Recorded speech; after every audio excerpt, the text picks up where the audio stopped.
the bittersweet final to a series. Ooh, Yaoi review. Hi everybody, it's Corbin, and today we're delving into the final volume of La Esperanza by Chigusa Kawaii. This is volume 7, and boy was this a really big heart puller and string puller, and it just wow. So, the art style hasn't really evolved much during the entire series' evolution, but the story really got hot and heavy towards the end, and we learned a lot about Georges and the secret between Georges and Robert, and why they have such a deep connection.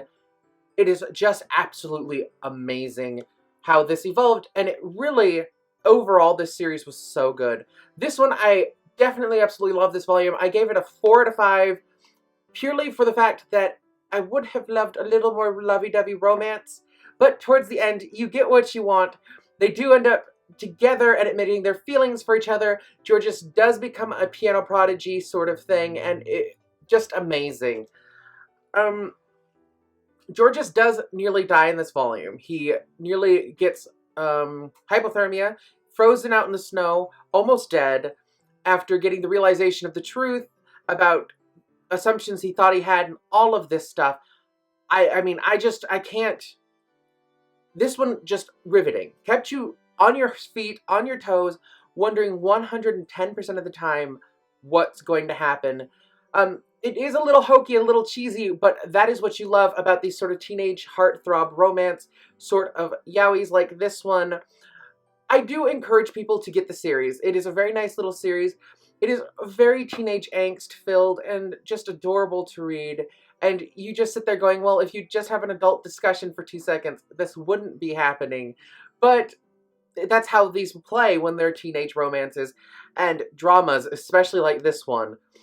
Now, my biggest hiccup with this one, if we're going to get into negatives, is the fact that this is an older yaoi. It isn't necessarily in print anymore. You're not going to be able to really find them new, but it is still worth getting. It is still a lot of fun. It gives you a lot of little extras, like you get the promenade, which is just the author's response and writing to you, talking about what she thought about the series and how she felt about it. It gives you little summaries of things.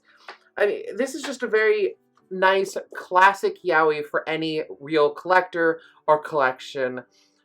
I do highly recommend these. These were very juicy. I thoroughly enjoyed them. They were slow on and off as a series, but this volume really picked it up, really revved it together, and it felt like a really good telenovela high point before someone wakes up out of a coma. That's what it reminded me of.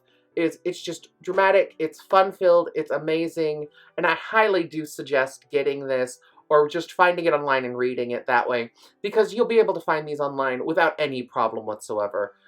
They are relatively at the point where they should all be digitized. So if you guys have any questions, shoot them down below, shoot me a like, a favorite, and I love reading comments. Let me know if you have another yaoi series you recommend. I am in the middle of like 4, but I'm still buying yaois, so let me know. And I will talk to you guys later. Bye. Like what you see? Then... Subscribe!